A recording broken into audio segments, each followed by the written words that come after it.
I retired and bought a cabin in the woods, so I could finally be alone with nature. No noise, no people, just the wind in the treetops.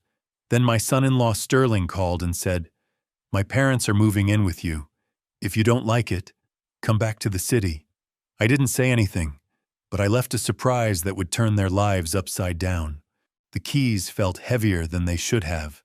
I stood in Eliza Reed's real estate office in Hamilton, holding them while she stapled documents I'd already forgotten. Outside the window, May wind pushed tumbleweeds across the parking lot. "Congratulations, Mr. Vance." Eliza smiled like she'd handed me the world. Maybe she had. "You're officially a property owner in Missoula County." The cashier's check, $295,000, had left my account that morning.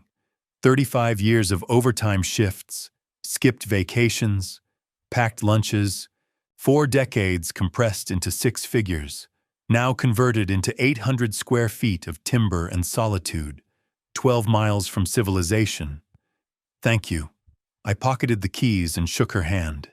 My fingers were steadier than I expected. The drive from her office took me west on a local highway, then north onto roads that grew narrower with each turn. Pavement became gravel, gravel became dirt. Cell service dropped from 4 bars to 2, then 1. I stopped at a general store and bought coffee, bread, eggs, butter. The clerk asked if I was visiting. "Living," I said. She nodded like I'd said something wise. The final 2 miles climbed through pine forest so thick the afternoon sun barely penetrated. When the cabin appeared in its clearing, I pulled over and cut the engine. Elk, 4 of them grazed 50 yards beyond the porch. They raised their heads, studied my truck, then resumed eating. One flicked an ear at a fly. I sat there for 5 minutes watching them. No honking, no sirens, no voices bleeding through apartment walls. The cabin was exactly as the photos promised. Weathered cedar logs, green metal roof, stone chimney. Small, yes, but mine. I unlocked the door and stepped inside. The air smelled like pine sap and old wood smoke. 1 main room with a kitchenette. A bedroom barely large enough for a double bed. A bathroom with a shower stall I'd have to enter sideways. Perfect. I unloaded the truck slowly, methodically, tools on the pegboard above the workbench, hammer, wrenches, handsaw, each in its designated spot, books stacked on the shelf by subject, history, engineering manuals, 3 novels I'd been meaning to read for a decade, coffee maker positioned on the counter where morning light would hit it first, every item placed with intention, creating order from the chaos of moving boxes. By the time I finished, the sun was lowering. I made coffee too late in the day, but I didn't care and carried it to the porch. The rocking chair I'd bought specifically for this moment creaked under my weight. The elk had moved deeper into the clearing. A hawk circled overhead, riding thermals. I called Serafina. "Dad!" Her voice came through bright and immediate. "Are you there? Did you get it?" "Signed the papers this morning," I said.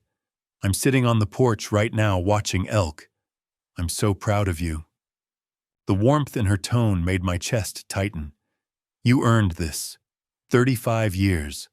I sipped coffee. 35 years I dreamed about mornings where I'd drink coffee and watch wildlife instead of highway traffic. You deserve every moment of peace." She paused. "Sterling has been so stressed with work lately. Sometimes I forget what peaceful even looks like." Something in the way she said it made me pause. "Everything okay?" "Oh, fine. You know how it is. Middle management pressures." She laughed, but it sounded thin. "When can I visit?" "Any time.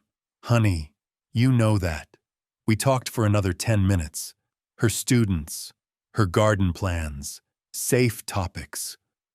When we hung up, I sat watching the sun paint the mountains orange and purple. The coffee had gone cold, but I drank it anyway. The phone rang an hour later. My parents lost their house. Sterling didn't bother with hello. His voice had the flat tone he used for conference calls. They're moving in with you for a couple months until they find a place. My hand tightened on the armrest. Wait. What? Sterling. I just bought this place. It's barely... For a couple months until they find something. I bought this place to be alone. I spent my entire retirement on... Then you should have stayed in Salt Lake City. Friday morning. I'll text you their arrival time. The line went dead. I sat there holding the phone, staring at the clearing where the elk had been. They'd moved on. Smart animals. My knuckles had gone white on the armrest. I forced myself to release it, flex my fingers, breathe. Inside, I poured another coffee I didn't want and sat at the kitchen table. From my jacket pocket, I pulled a small notepad and a pen, the kind of engineering pad I'd carried for 35 years, grid paper for sketches and calculations. I started writing, not emotional venting, but questions, timeline estimates, resource assessments. The cabin keys sat on the table beside my notepad. An hour ago, they'd meant freedom. Now they meant something else entirely. I picked them up, felt their weight, set them down with deliberate care. 35 years I'd been the reasonable one, the peacemaker, the man who swallowed inconvenience to keep family peace. Not anymore. Dawn came through the kitchen windows and found me still at the table. Empty coffee cups formed a semicircle around my notepad, which had grown dense with lists, diagrams, questions written and rewritten. I hadn't slept, didn't need to.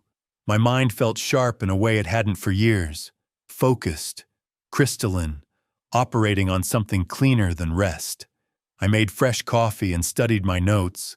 Then I cleaned up, loaded my truck, and drove back to Hamilton. The Montana National Forest Ranger Station sat 20 minutes west, a modern building designed to blend with the landscape.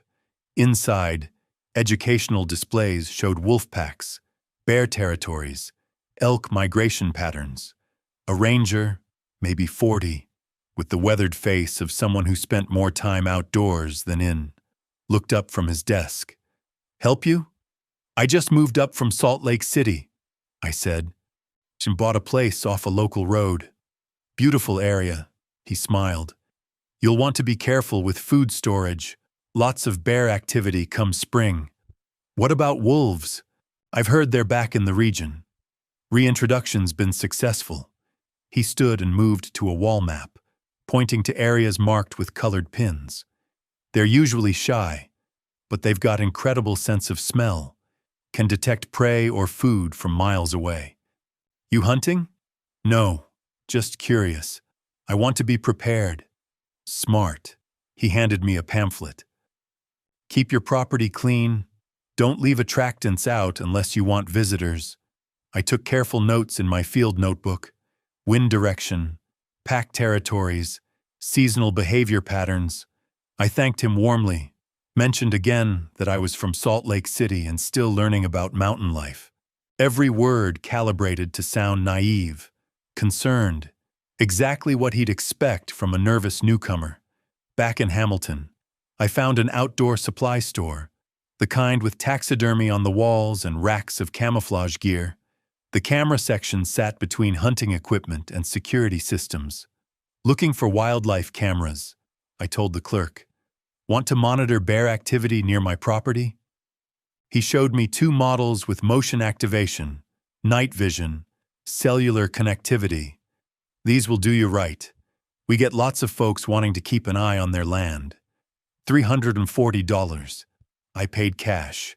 At the cabin Wednesday afternoon, I installed them methodically, one covering the driveway approach, one angled toward the front porch. I tested the motion sensors, checked signal strength, adjusted positions until the coverage was perfect. The engineering part of my brain, 35 years of solving structural problems, found satisfaction in the precision. Hide the cameras enough to be unobtrusive, position them for optimal capture. Test, adjust, verify. Both cameras connected to my phone with 1 bar of cellular service, weak but functional. Thursday morning, I drove back to Hamilton. The butcher shop sat on a side street, the kind of place that served ranchers and local restaurants. "Need 15 lb of beef scraps," I said. "Organ meat, fat trimmings for dogs." The butcher didn't blink. "You got it." $45 for meat wrapped in white paper loaded into coolers I'd brought. The smell was immediate and powerful. Blood, fat, raw flesh. Thursday afternoon, I stood in the clearing behind my cabin with the coolers open. The wind came from the west. I checked it the old way, wetting my finger and holding it up. I walked 30 yards from the structure upwind. Then I placed the meat in 3 piles, spreading it to maximize scent dispersion. Not random, calculated, close enough to draw predators to the area, far enough that they'd focus on the piles, not the building. I wasn't trying to endanger anyone. I was trying to educate them. Back inside the cabin, I moved through each room, locked windows, turned off unnecessary power, set the thermostat to minimal heat, protecting my investment while setting my trap. I paused at the door, took one last look at the space I'd inhabited for less than 3 days, and left without hesitation. The drive to Salt Lake City took 5 hours. I arrived at my old house just before midnight. The suburban place I hadn't yet sold, still partially furnished, but hollow. I unloaded my truck, set up my laptop in the living room, propped my phone where I could watch the camera feeds. Then I waited. Friday morning at 10:00, a sedan appeared on my phone screen. Wallace and Martha emerged, looking around with expressions I recognized, even on the small display. Displeasure, judgment. The camera microphone picked up their voices. "This is where he's living now." Martha wrinkled her nose. "It smells like pine and dirt." "At least it's free." Wallace walked toward the cabin. "We'll stay a few months. Let Sterling figure out the next step. I don't see why we had to come all the way out." Martha stopped, froze. "Wallace! Wolves!" 3 shapes emerged from the northwest tree line, gray and brown, moving with cautious purpose toward the meat piles. Not aggressive, not interested in humans, just hungry. Wallace saw them, turned white. "Get in the car! Get in the car now!" They ran. Martha stumbled, recovered. Car doors slammed. The engine started, and gravel sprayed as they reversed wildly, then accelerated down the driveway. The wolves, unbothered, continued toward the meat. I closed the laptop and picked up my coffee, took a slow sip. 20 minutes later, my phone rang. "What did you do?" Sterling's voice had lost its businesslike edge. Now it was just fury. "My parents nearly got attacked." "I didn't do anything," I said calmly. "Like I warned you, this property is in the wilderness." "You set this up. You baited those animals." "Sterling, I live in wolf country. Wolves live here. This is their home. Maybe you should have asked before assuming you could use mine." "You're insane. I'm going to—" "You're going to what? Sue me because wildlife exists on my property? Good luck with that. This isn't over." "No," I said. "It's just beginning." I pressed end call, set the phone down deliberately, returned to my laptop, and opened the footage again, watching the wolves finish the meat and disappear back into the forest. Outside my Salt Lake City window, the mountains rose in the distance. Somewhere up there, my cabin waited. I'd been planning defense, but sitting there watching the recording one more time, I realized something had shifted. This wasn't about defense anymore. 2 weeks passed before Sterling made his next move. I spent those days settling into the routine I'd imagined. Coffee on the porch at dawn, watching elk drift through the clearing, reading books I'd postponed for decades. But the peace felt conditional now, like standing on ice that might crack. I checked my phone more than I wanted to, kept the camera feeds open on my laptop, listened for vehicles on the dirt road. Warmer afternoons and the first serious wildflowers arrived. I was splitting firewood when my phone rang. Serafina. Dad. Please. Her voice broke on the second word. She was crying. Though Sterling showed me the footage of the wolves, that could have been so much worse. I set down the axe and walked to the porch. Serafina. Honey. Wolves live in these mountains. I didn't create that situation. I warned Sterling this wasn't appropriate housing for his parents. But you knew they were coming. You could have done something to make it safer. The script was obvious. Every phrase sounded rehearsed, coached. My daughter turned into his messenger. I bought this property for solitude, I said, keeping my voice level. No one asked if I was willing to host guests. But I'm willing to meet with Wallace and Martha to discuss options. You are? Hope flooded her tone. Really? I'll meet them in town. Neutral ground. We'll talk. After we hung up, I stood watching clouds move across the mountains. She genuinely believed she was helping. That made it worse. 2 days later, I drove to Hamilton for the meeting. I'd spent both evenings preparing, researching comparable rental prices for rural Montana properties, printing 3 copies of a standard short-term rental agreement, reviewing property law basics. I practiced my presentation in the truck mirror that morning, testing different phrasings until I found the right balance, firm but not hostile, clear but not cold. The local cafe sat on Main Street, small and local, wooden tables, landscape photographs on the walls, large windows facing the morning foot traffic.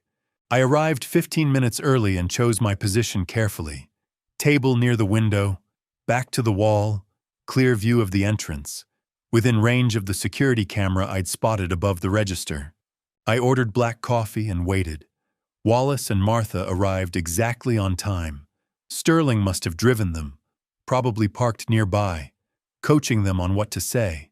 They walked in without ordering anything, sat down across from me like I'd summoned them to court. Hello, Wallace. Martha, would you like coffee? Wallace ignored the question. Elias, this has gone on long enough. We need those keys today. We're not here for coffee, Martha added. We're here because family is supposed to help family. I pulled the rental agreement from my folder and slid it across the table. The paper made a soft sound against the wood. I aligned it perfectly with the table edge and tapped it once with my index finger. I agree, which is why I've prepared a proposal. Wallace glanced down, then back up, his face reddening. A rental agreement? You're charging us rent? Market rate for a furnished property in this area. $200 monthly, 6-month lease, standard terms. You want money from your own family? His voice climbed. Other patrons glanced over, from people who have nowhere to go. Martha leaned forward, her expression wounded. I never thought you were this kind of person. Elias, greedy, just plain greedy. I stood, collected my folder, and picked up my coffee cup to buss it. Habit, courtesy, the kind of gesture that separated me from people who expected to be served. Then I guess we don't have an agreement. You'll need to find alternative housing. You can't just... Where are we supposed to? Wallace half rose from his chair. That's not my problem to solve. Good afternoon. I nodded to the barista on my way out. In the truck, I sat for a moment with my hands on the steering wheel, breathing steadily, letting the adrenaline settle. Then I started the engine and drove home. That evening, my phone became a weapon aimed at me from multiple directions. The first call came around 6. Cousin Linda, someone I hadn't spoken to in 3 years. Elias? It's Linda. I heard you've been having some difficulties. Difficulties? From whom? Sterling called me. He's worried about you. Said you're isolated in the mountains, acting strangely. The strategy revealed itself completely. He was building a narrative, planting seeds with every family member he could reach. Linda, I'm fine. I retired to Montana. That's not strange. That's a plan I've had for years. He said there was an incident with wild animals and you refused to help his parents. That's an interesting version of events. Thanks for checking on me. Linda? I'm doing well. I ended the call and stared at the phone. 20 minutes later. A former colleague from Salt Lake City. Same script, different voice. Sterling had reached out, expressing concern about Elias's mental state. The third call came at 8:30. Serafina again. You embarrassed them. In public? Not crying now. Angry. What were you thinking? I offered them a fair solution. They rejected it. A rental agreement. Dad? Their family, Sterling's parents. And this is my home, my retirement, my one place of peace, which I bought with money I saved for 35 years. Sterling was right. You've changed. You've become someone I don't recognize. The words landed like she'd meant them to. I kept my voice quiet, controlled, even as something cracked inside my chest. Maybe I have, or maybe everyone else has, and I'm just finally noticing. The line went dead. She'd hung up on me. I sat at the kitchen table with my phone in my hand, watching darkness settle over the mountains. 3 calls in one evening, all saying the same thing. Elias Vance is unstable, dangerous, unreasonable. The isolation I'd sought was being weaponized, turned into evidence of mental decline. Sterling wasn't trying to take the cabin anymore. He was trying to destroy my credibility first, make me seem incompetent, turn the family against me so no one would believe my version of events. Classic strategy. Isolate the target. Control the narrative. Strike when they're defenseless. I opened my laptop and began typing. Mr. George Albright, attorney at law. I sent the email at 9:47 that night. Careful words, factual language, no emotion bleeding through. I needed legal advice regarding family pressure over property ownership, potential claims, asset protection. I included the basics: my age, property value, family situation, and 3 specific questions about elder law and estate planning. Then I poured myself bourbon. 1 glass, 2 fingers, no ice. I wasn't a heavy drinker, but tonight warranted it. The porch was cold, but I sat out there anyway, watching stars emerge over the mountains. Somewhere down there, Sterling was planning his next move. I intended to be several steps ahead. Morning came with an email waiting. George Albright had responded at 7:15. He could meet Thursday afternoon at his office in Hamilton. Fee structure $300 per hour. I confirmed the appointment immediately. For the next 3 days, I organized documentation. My engineering background served me well. Everything labeled, dated, cross-referenced. Property deed in one folder, purchase documents in another, family tree diagram showing relationships, written timeline of events starting with Sterling's first call, transcripts of key phone conversations from my detailed notes, printouts of the rental agreement Wallace had rejected. By Thursday morning, I had a leather portfolio case packed with evidence that could build a case as solid as any foundation I'd ever engineered. Wednesday evening, my phone rang. Serafina. Dad. Her voice sounded thin, exhausted. I'm sorry I yelled at you after the coffee shop thing. I'm exhausted. I understand. Honey, this has been hard on everyone. Sterling is so stressed. He's been trying to help his parents ever since Wallace lost all that money. I went very still. Lost money? What happened? Oh, you didn't know? Wallace was playing poker online, lost $55, $9 over 6 months. That's why they lost the house. It was mortgaged for the gambling debts. $55,000. The number hung in the air like smoke. That's a substantial amount. No wonder Sterling has been under pressure. Yeah, and he keeps talking about solutions. About how if we could just, I don't know, reorganize family assets. She was talking faster now. stress overriding caution. He mentioned something about putting your cabin in a family trust so it could benefit everyone eventually for your estate planning, you know. And the property value is probably already up since you bought it in May. Every word was a piece clicking into place. A family trust. That's an interesting idea. When did Sterling suggest this? A few weeks ago. He said it would be good for tax purposes when you…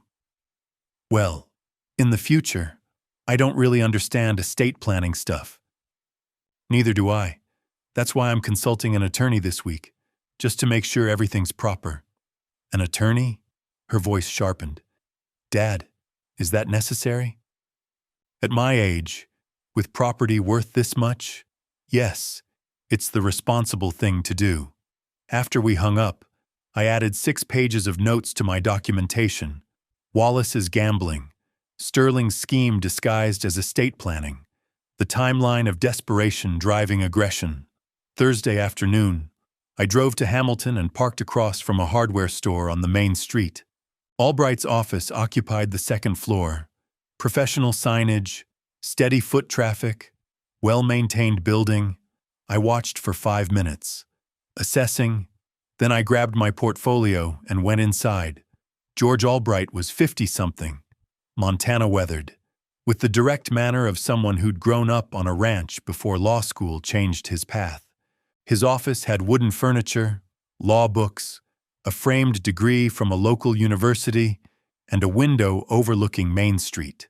I presented my documentation in sequence: property papers, family diagram, timeline, evidence, each document handed across at the appropriate moment. Albright took notes, asked clarifying questions. I had answers prepared. Mr. Vance, I have to say this is the most organized intake I've seen in years. You've documented everything. 35 years in construction engineering. Documentation prevents disputes.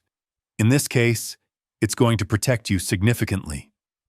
He leaned back, tapping his pen against the desk. Here's my assessment.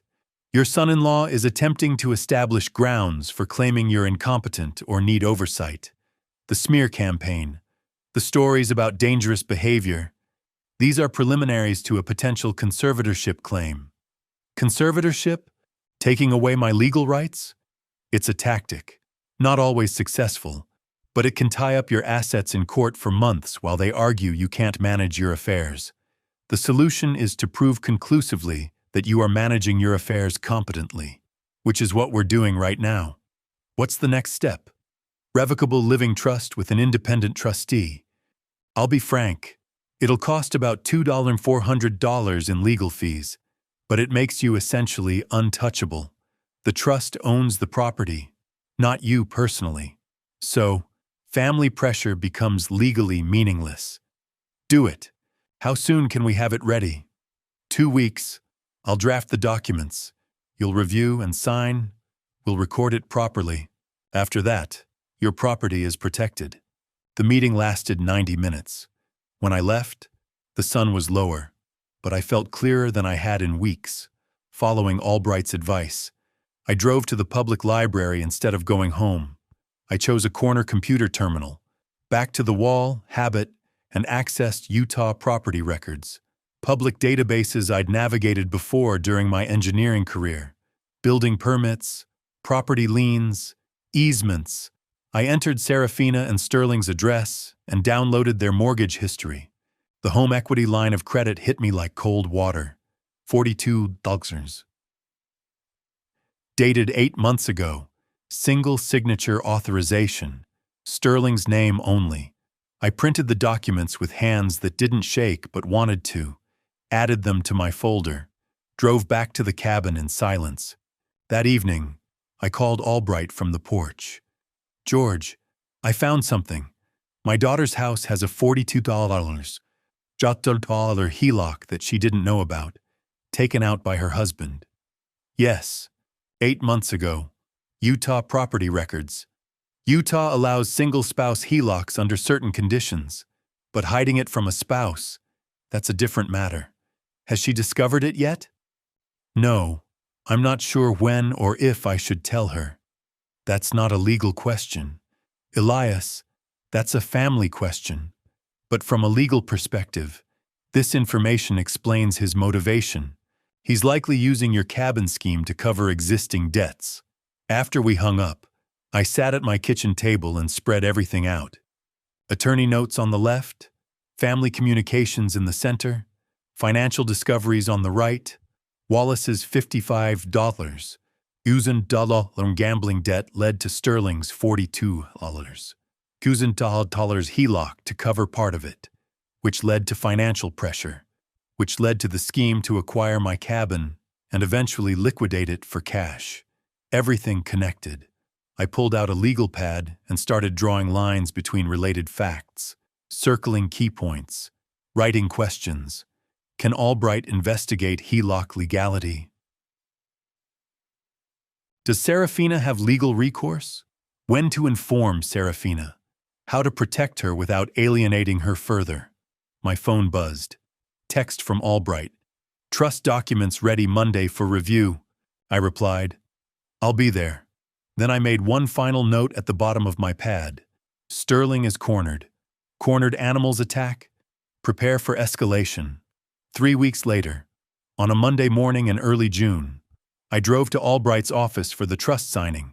The portfolio case beside me held 3 weeks of organized financial records, bank statements, retirement accounts, property appraisals, investment documentation, everything consolidated, labeled, ready.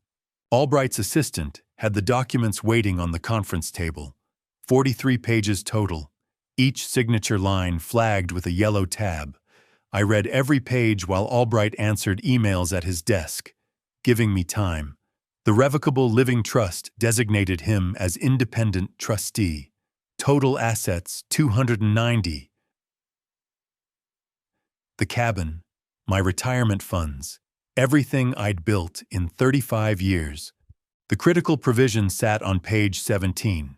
Serafina inherits only if divorced from Sterling, or if Sterling signs a legal waiver of claims to the property.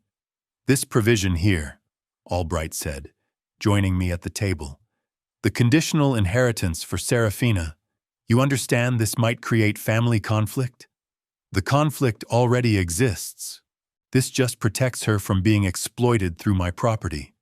If Sterling discovers this trust structure, he'll likely react aggressively. Let him. Everything here is legal. He has no grounds for challenge. Albright's expression was knowing. Legal grounds and family drama are different things. Are you prepared for him to escalate? I've been preparing since May. That's why we're sitting here. He smiled slightly. Fair enough. Let's execute these documents. My signature was steady on every page. The notary, Albright's assistant, professional and efficient, applied her seal with practiced precision. The sound it made was satisfying. Structural integrity, legal addition.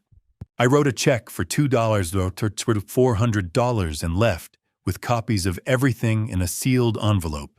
The rest of that week, I worked through my financial institutions methodically. Each phone call followed the same pattern. Identify myself, request beneficiary change forms, explain the trust structure, confirm documentation. Mr. Vance, I have your beneficiary change request. The retirement account administrator said, You're removing your daughter as beneficiary. No, I'm designating my revocable living trust as primary beneficiary. My daughter inherits through the trust. May I ask why you're making this change? Asset protection and estate planning. I have concerns about third-party claims. Understood. We'll process this within 5 business days. I'd like email confirmation as well. Please. Of course. Is there anything else? Yes. Note in my file that this change was made voluntarily with legal counsel. I'm documenting my competency for all financial decisions. A pause. That's unusual, but I'll add that notation. By Friday, every asset I owned was protected within the trust structure. I kept a checklist on my kitchen table, marking each completed task with satisfaction. 2 weeks later, Serafina called. "Dad, Sterling has been so weird lately." Her voice sounded thin, exhausted, asking about your finances, whether you've updated your will. I set down my coffee carefully. "I have done some estate planning. It's responsible at my age." "I know, but he got really angry when I mentioned you set up a trust. He called it a betrayal. Why would your estate planning betray him? It's not his inheritance." My hand tightened on the phone. "Serafina, did you tell him details about the trust?" "I just mentioned you set one up. I didn't think it was a secret. Is it?" "No, not a secret. Just private." "What exactly did Sterling say?" "He said, 'You're cutting the family out and being manipulated by lawyers.'" "Dad, what's going on? Why does he care so much?" "That's a very good question, honey. One you should probably ask him directly." After hanging up, I immediately called Albright. "Sterling knows about the trust." His response was immediate. "How soon can you get a medical evaluation?" The next day, I was repairing the porch railing when Sterling's car came fast up the driveway, spraying dirt and gravel. He jumped out, didn't close the door properly, stormed toward me. I calmly set down my tools, retrieved my phone, started recording video. I stood at the top of the porch steps, 6 stairs up, giving me an elevated position. Sterling had to approach uphill, looking up at me. I held the phone at chest height, lens obviously pointed at him. "Sterling, you're on my property, uninvited. I'm recording this conversation." "I don't care about your recording." His face was red, movements aggressive. "You set up some legal scheme to steal from your own daughter. The trust protects my assets and ensures Serafina inherits appropriately. It's completely legal." "Appropriately? What does that mean? Unless she divorces me. That's what you really want, isn't it? The trust ensures my property isn't subject to claims by third parties. That's standard estate planning." "Third parties? I'm family. Your son-in-law? You're my daughter's husband. You have no legal claim to my property. The trust simply formalizes that reality." His voice climbed higher. "We'll see about that. I'll get a lawyer. I'll contest this. I'll make sure you never see Serafina again." "You're threatening to isolate my daughter from me because I protected my own property? That's interesting. For the record, this isn't over." "Then leave my property now, or I'll call the sheriff for trespassing." He stormed back to his car. The engine roared. Gravel sprayed as he reversed wildly and sped down the driveway. I stopped recording, reviewed the footage immediately. Faces visible, audio clear, threats documented. I uploaded it to cloud storage and emailed a copy to Albright with the subject line, "Evidence Hostile Confrontation." That evening, I wrote a detailed incident report. Date, time, what was said, no witnesses, unfortunately. But the video captured everything. Albright's response came within an hour. "Continue documenting everything. Consider medical evaluation to preempt competency challenges. Expect retaliation. They're running out of options." I called Dr. Patricia Chen's clinic the next morning. The receptionist asked if something specific prompted the request. "I'm 67, I own property, and I want documentation that I'm healthy and competent. Preventive planning." The appointment was scheduled for the following Monday. I sat at my table that night reviewing the confrontation video, watching Sterling's rage play out on the small screen. His mask had dropped completely when the money was threatened. Every word recorded, every threat documented. My phone buzzed. Email from Albright. "Good thinking on medical eval. They'll likely try Adult Protective Services next. Standard playbook for these situations. Stay ahead of them." I typed back. "Already scheduled. Appointment next week." Before closing the laptop, I looked at the framed photo of young Serafina on the mantel, 8 years old, missing her front teeth, laughing at something I'd said. I wondered how much collateral damage this war would create before it ended. Monday morning found me at Dr. Chen's clinic 15 minutes early. The medical building was modern, single-story, efficient. I filled out paperwork requesting copies of all test results and assessments. When Dr. Chen called me back, I explained directly, I'm 67, own property, and want baseline medical documentation, proving my physical and mental competency. She was a sharp woman in her 50s, with the weathered competence of someone who'd practiced rural medicine for decades. Her expression showed understanding. I see. Unfortunately, I've encountered situations like this before. Adult children sometimes challenge parents' competency to gain control of assets. That's exactly what I'm preventing. Can you provide a detailed written assessment? Absolutely. I'll conduct comprehensive cognitive testing and provide a formal letter for legal purposes. Correct. I want documentation that can stand up in court if necessary. Then let's be thorough. The examination took 90 minutes. Blood pressure, reflexes, blood work, then cognitive testing, mini mental state examination, clock drawing, memory recall exercises. She asked me to draw a clock showing 3:15. I drew it precisely. She asked me to remember 3 words, apple, table, penny, and recall them after 5 minutes. I remembered all 3. She asked me to count backward from 100 by 7s. I did so accurately. When finished, Dr. Chen typed notes at her computer, then printed a letter on clinic letterhead. Mr. Elias Vance is mentally competent, physically healthy, fully capable of managing his own affairs and making independent decisions regarding his property and finances, patient alert, oriented, cognitively intact, no signs of dementia, confusion, or diminished capacity. She signed it, applied the clinic stamp, handed me both the letter and copies of all test results. $240 for the extended evaluation. I paid by credit card, noting the transaction carefully for my records. 2 days later, I was in my workshop shed organizing tools when an unfamiliar sedan pulled up. A professional-look woman in her 40s emerged carrying a tablet and official folder. Mr. Vance, I'm Margaret Willows from Adult Protective Services. I'm here regarding a complaint filed about your welfare. The flash of anger was immediate, but I kept my expression neutral. A complaint by whom? I can't disclose that during my initial assessment. May I come inside? Of course. Would you like coffee? No, thank you. This is a standard welfare check.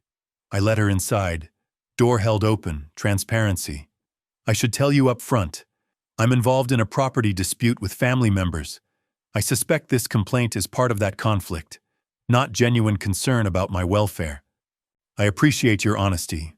I'll conduct my assessment objectively.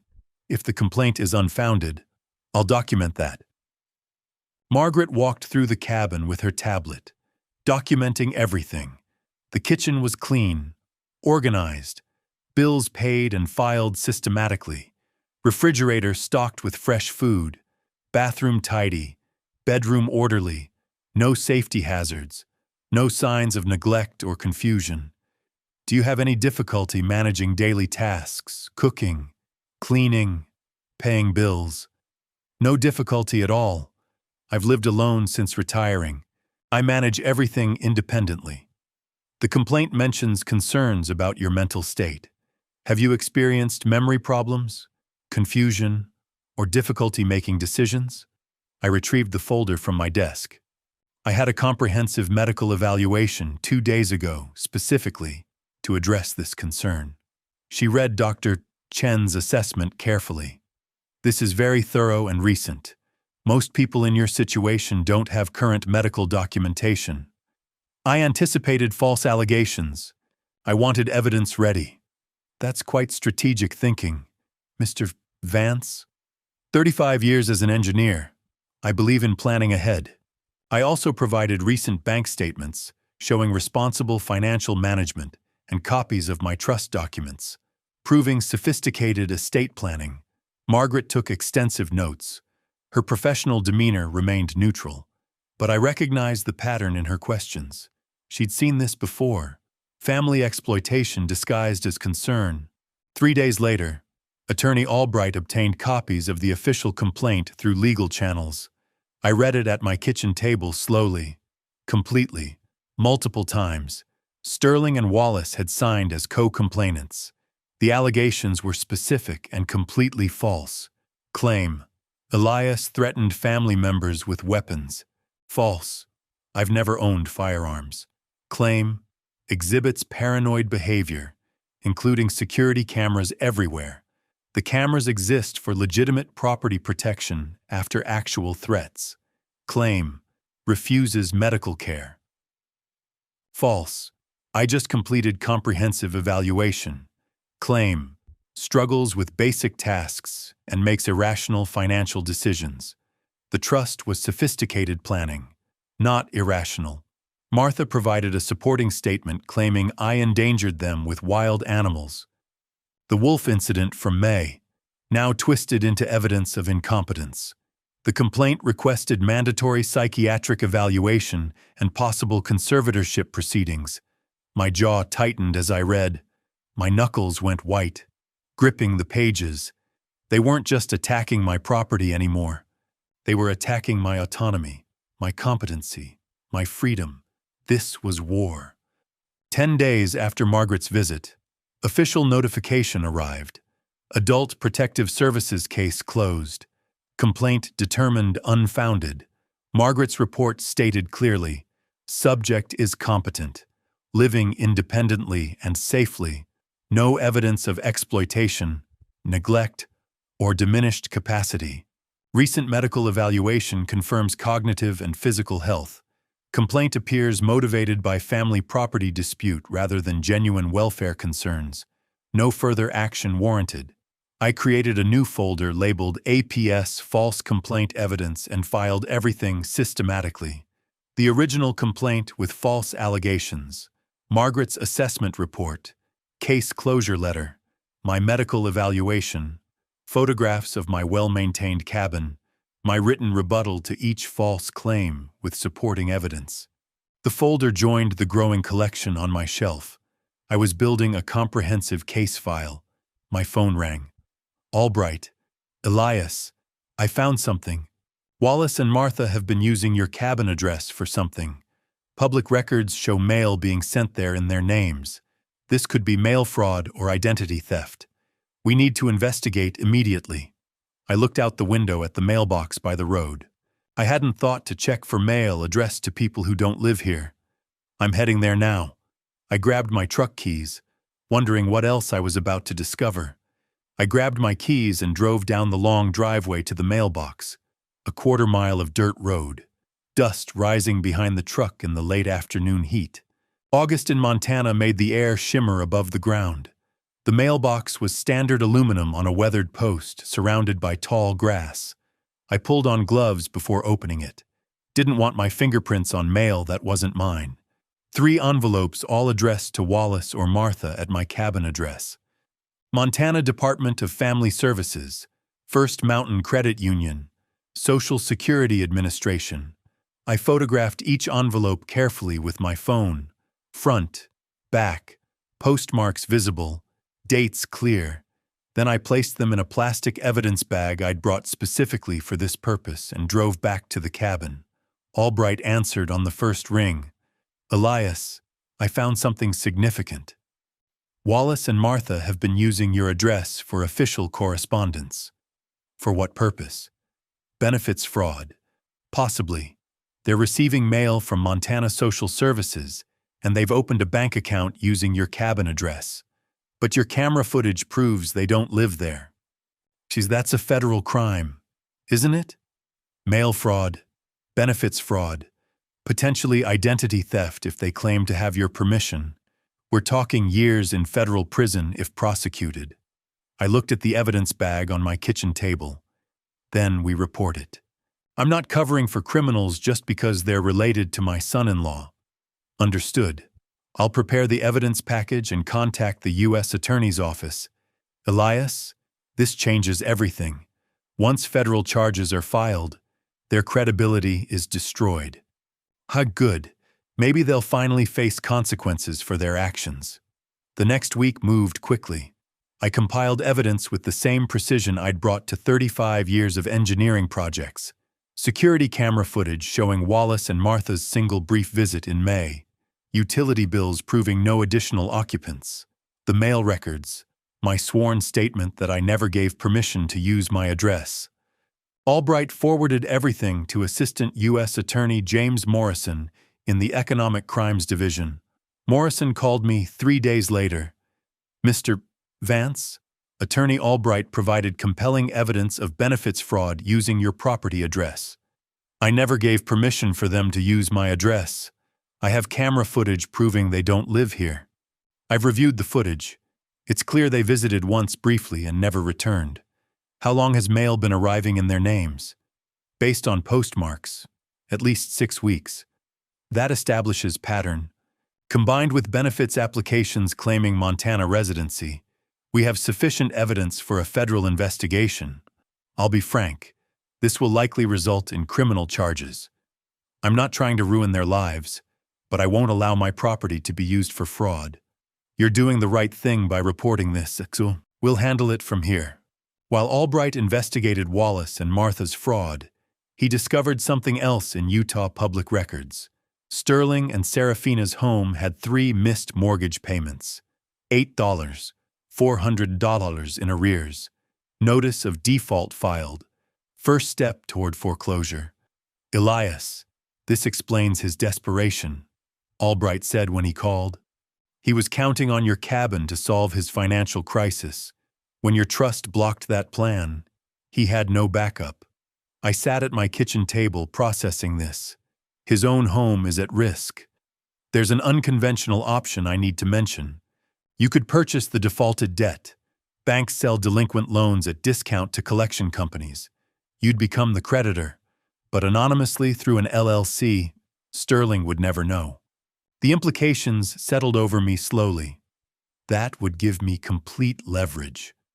Yes, but it's also ethically complex. You'd control whether your daughter keeps her home. Let me think about it. I walked my property that evening, circling the cabin, following the tree line, considering, if I bought the debt, I'd control Sterling's future. That was power I'd never wanted. But if the bank foreclosed, Serafina would lose her home. She was innocent in all this. The next morning, I called Albright. Do it. Buy the debt. But Serafina can't know yet. Not until I can explain everything. The transaction took a week. $31,000 from my savings to an intermediary firm, which purchased the debt and created Mountain Holdings LLC with me as beneficial owner. Sterling received notification that his loan had been sold, but no information about the new creditor. I filed the wire transfer receipt in a folder labeled simply Leverage. By mid-August, my position had transformed completely. Wallace and Martha faced federal investigation. Sterling's mortgage debt was secretly under my control. Every manipulation attempt was documented. My own property and assets were legally untouchable. But I felt no triumph, just weariness. This was supposed to be peaceful retirement. Instead, it had become warfare, where my opponents forced me to fight back. I sat on my porch at sunset, the evidence folders stacked beside me, and made my decision. Serafina deserved to know the truth, all of it. She deserved to understand what her husband had done, what danger her home was in, what her father had been protecting her from. I pulled out my phone and typed, "Honey, we need to talk. Can you come to the cabin this weekend? Just you. It's important." Her response came 10 minutes later. "Is everything okay? You're worrying me." "Everything's fine with me, but there are things you need to know about your financial situation, things Sterling hasn't told you." "What things?" "Dad, you're scaring me. Not over text. In person, Saturday afternoon. I'll make lunch. Sterling has a work trip this weekend. I can come Saturday. Perfect. Just you. This conversation is between us. Okay. I'll be there around noon. I set down the phone and looked at the mountains darkening against the sunset. Tomorrow I'd prepare. Saturday I'd tell my daughter how badly her husband had betrayed her trust. The truth wouldn't be easy. She might not believe me initially. She might be angry. But I'd kept these secrets long enough. Saturday morning arrived with crystalline clarity. I woke early, nervous in a way I hadn't been throughout this entire conflict. Facing Sterling required strategy. Facing my daughter required something harder. Honesty that would hurt her. I cleaned the cabin. Already clean. But I needed activity. Prepared chicken salad for sandwiches. Her childhood favorite. Organized the evidence folder on the kitchen table where she'd sit. Her sedan appeared around 11:30, dust trailing behind on the driveway. She emerged looking tired, worried. I met her on the porch and hugged her. She was tense. We started with coffee and small talk. Her teaching job, the weather, anything but the real conversation. But the folder on the table kept drawing her eyes. Finally, "Dad, what's going on? Your text scared me." I took a breath. "Honey, there are things about your financial situation that Sterling hasn't told you. Serious things." She laughed nervously. "What? Did he forget to pay a credit card bill? He sometimes gets distracted. Your house is in foreclosure. 3 months of missed mortgage payments. The bank was about to take your home." Her face drained of color. "That's not possible. We pay the mortgage. Sterling handles it online every month." "That's what he told you. Here's what actually happened." I slid the notice of default across the table. She read it slowly, hands beginning to shake. "This says the loan was sold to Mountain Holdings LLC. Who is that?" "That's me. Well, technically a company I owned through my attorney. I bought your debt from the bank." "You bought our mortgage?" Shock transformed her expression. "Why would you? How can you even—" "What does that mean?" "It means instead of the bank foreclosing and you losing your home, I control the debt. You and Sterling owe me now, not the bank." She stood abruptly, emotion rising. "This is insane. Why didn't you just tell me the mortgage was behind? Would you have believed me? Or would Sterling have explained it away? I needed leverage to protect you from what's coming next." I let that settle, then continued. "There's more. 8 months ago, Sterling took out a home equity line of credit for $42 against your house." "That's not true. We'd both have to sign for that." I slid the HELOC documents across. "Stay in Utah. Under certain circumstances, one spouse can secure a HELOC. Here's his signature. Where's yours?" She examined the papers, hands shaking badly now. "I never signed this. I've never even seen this paperwork. $42,002. Where did it go?" "Best guess? Covering some of Wallace's gambling debts. Remember you told me Wallace lost $55 in online poker? Sterling was trying to fix his father's problem using our house as collateral without telling me." "Yes. And when that wasn't enough, when my cabin scheme failed and he couldn't get more money, he simply stopped paying your mortgage. I suggested we eat. She initially refused. How can you think about food right now? But I insisted gently. We needed a break before the next revelations. The sandwiches tasted like dust, but we ate anyway. Afterward, I showed her the rest systematically, chronologically. The recording of Sterling's threatening confrontation on my porch. The APS false complaint, where he tried to have me declared incompetent. Wallace and Martha's federal mail fraud using my address. Each piece of evidence carefully presented with dates and context. She listened. Initially defensive, Sterling wouldn't do that. Then doubtful. "Are you sure these documents are real?" Finally, as the evidence became overwhelming, devastated, when I showed her the APS complaint, where her husband tried to have her father's legal rights taken away, she broke, not gentle tears, but wrenching sobs that shook her shoulders. I let her cry, didn't offer platitudes, just sat present. When she could speak, it was through tears. How long have you known? Pieces since May, everything since July. She looked at me with hurt and anger. Months? You've known for months that my marriage is a lie, that I'm in financial danger, and you didn't tell me. I met her eyes. If I had told you in May with no proof, would you have believed me? Or would Sterling have convinced you I was paranoid, vindictive, exactly what he was already saying? Her voice dropped quieter, knowing I was right. I don't know. Probably not. That's why I waited. That's why I gathered evidence. So you'd know the truth was real, not just your father's opinion. I refilled her coffee, pushed the sugar bowl toward her. She liked it very sweet when stressed. A detail from childhood. Eventually, I had to present the choice. You have a decision to make, and you need to make it soon. What decision? Stay with Sterling or leave him. I won't make that choice for you. How can I possibly decide that right now? You have until the end of August. That's about a week, because federal agents are going to arrest Wallace and Martha within 2 weeks for fraud. When that happens, everything becomes public. Sterling will be questioned. Your marriage will be news in a town small enough that everyone knows everyone. She was overwhelmed. This is too much. I can't think. If you leave Sterling, file for divorce. Protect yourself legally. I'll forgive the mortgage debt on your house. You'll own it free and clear. I will help you rebuild. You're bribing me to leave my husband. I'm offering you a lifeline. Whether you take it is your choice.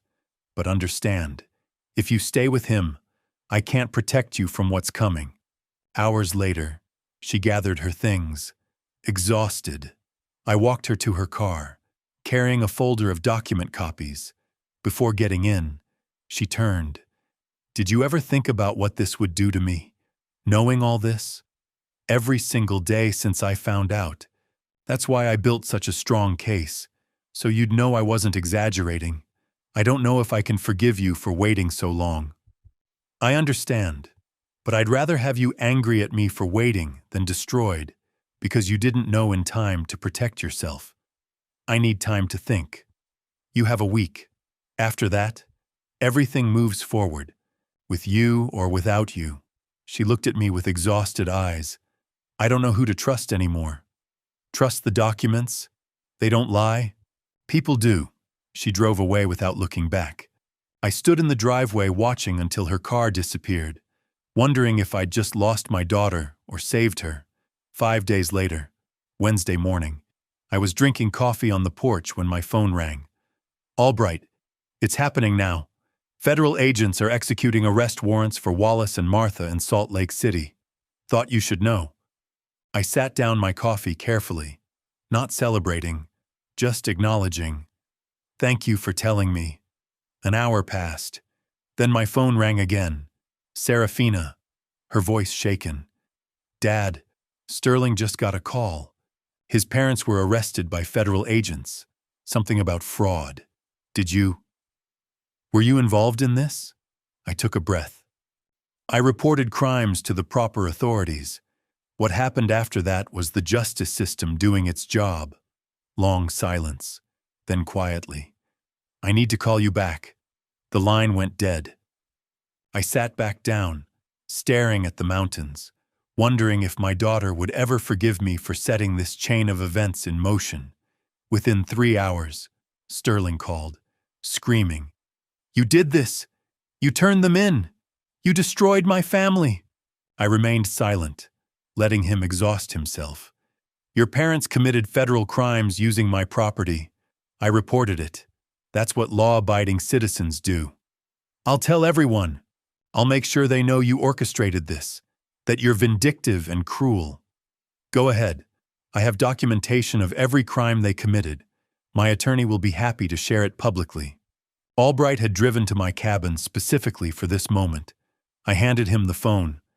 "Mr. Sterling, this is George Albright, legal counsel for Elias Vance. His voice was professional, measured, final. Your parents committed federal crimes. My client fulfilled his civic duty by reporting those crimes to authorities. Any attempt to defame him will result in immediate legal action. Do you understand? Click. Sterling had hung up. Friday afternoon, Sterling attempted to sell the house he shared with Serafina, desperately needing cash for his parents' legal defense, for his own survival. But the title search revealed the problem. The mortgage was in default and owned by Mountain Holdings LLC. His realtor explained he couldn't sell without the lien holder's approval. Sterling called Albright in a panic. Your firm owns my mortgage. How is that possible?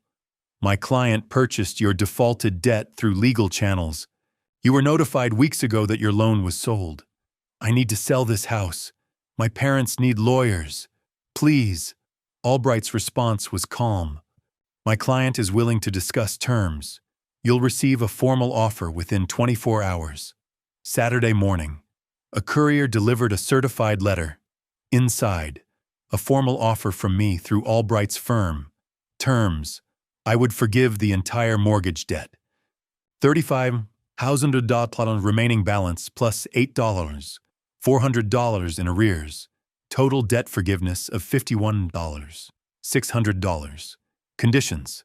Sterling must sign divorce papers with no asset claims. He must sign a legal waiver relinquishing any claims to my property, estate, or assets. He must sign a sworn statement acknowledging he had no legal right to use my cabin or involve me in his financial problems. Deadline, 72 hours. If he refused, I would foreclose immediately. He'd lose the house anyway with nothing gained. Sterling called Serafina, tried to convince her to fight this with him. Her response, which I learned later, was simple. I already filed for divorce yesterday. Sign the papers. Sterling, it's over. Monday morning, Sterling appeared at Albright's office. Albright described him later. Disheveled, unshaven, dark circles under his eyes, hands shaking. He signed every document, divorce agreement, property waiver, sworn statement. When it was done, he asked quietly, "Can I at least keep the house?" Albright's response was matter of fact. "Once the divorce is final, the house will be deeded to Serafina, free and clear. You'll need to find other accommodation." Sterling left without another word. That same afternoon, my phone rang. Serafina. Her voice was different, still hurt, still processing, but stronger. "Dad, I signed the divorce papers. I'm leaving him. I can't stay in that house.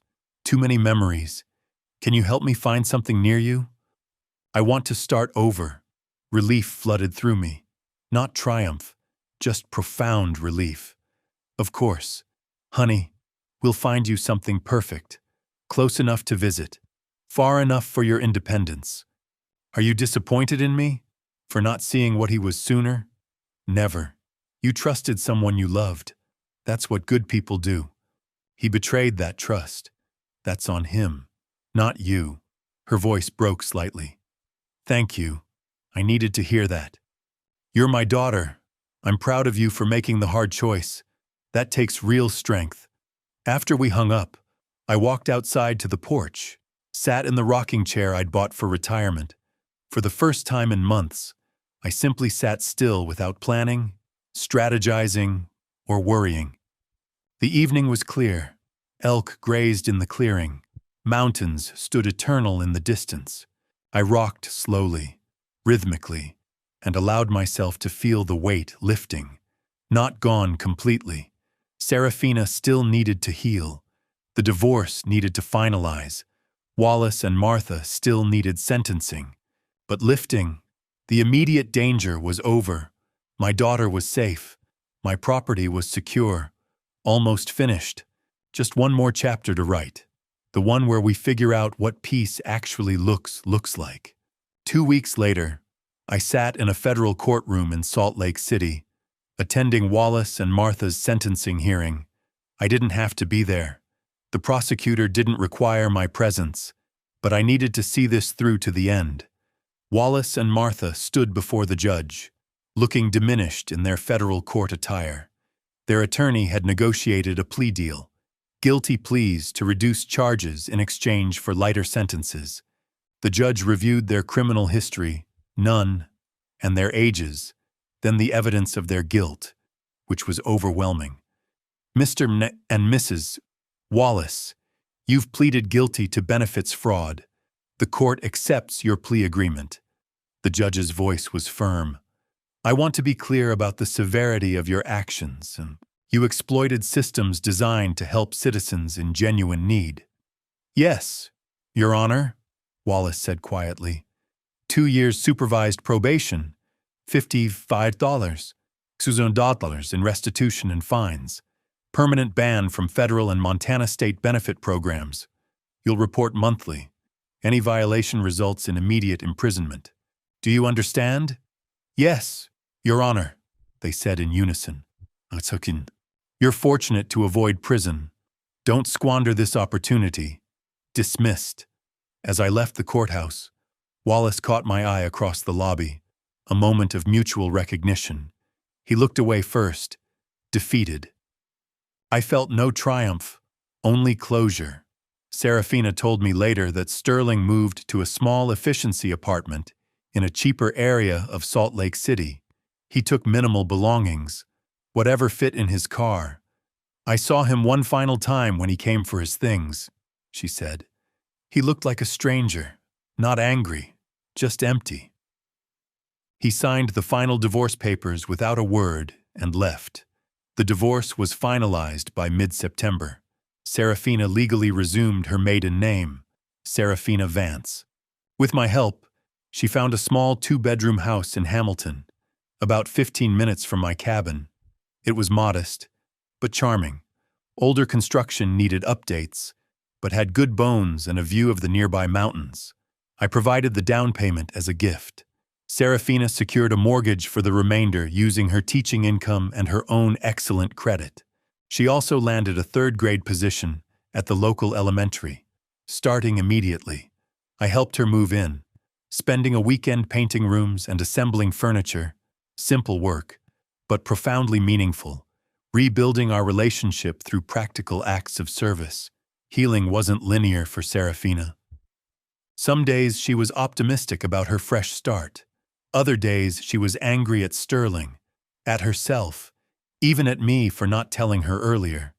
I listened without defending myself, understanding she needed to process complex grief. We fell into a routine, Sunday dinners together, alternating between her place and mine.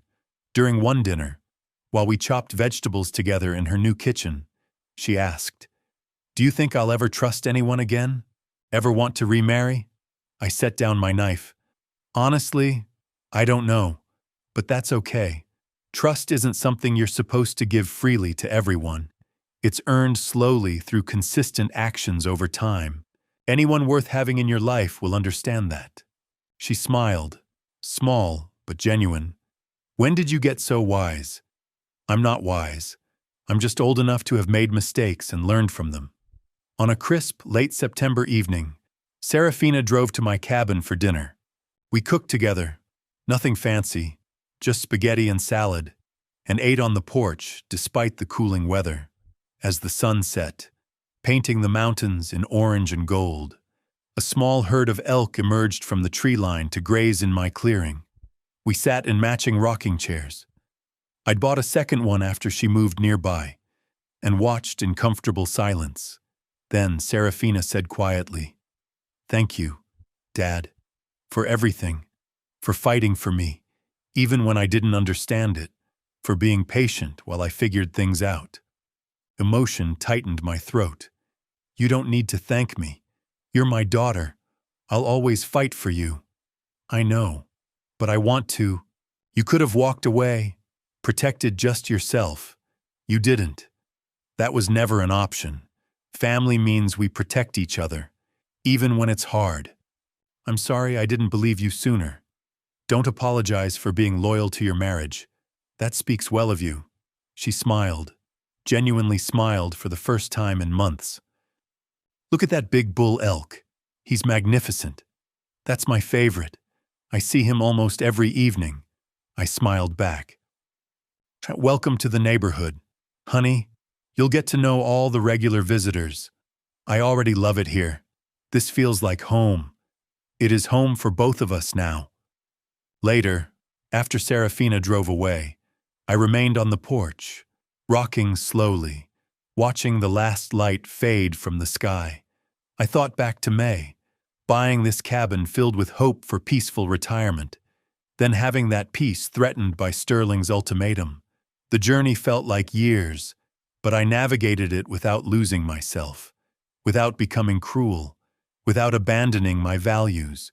I protected what mattered using law and strategy instead of retaliation and anger. My daughter was safe, building a new life nearby. My property was secure, my autonomy intact. The antagonists faced appropriate consequences, but weren't destroyed beyond recovery. They could rebuild if they chose better paths.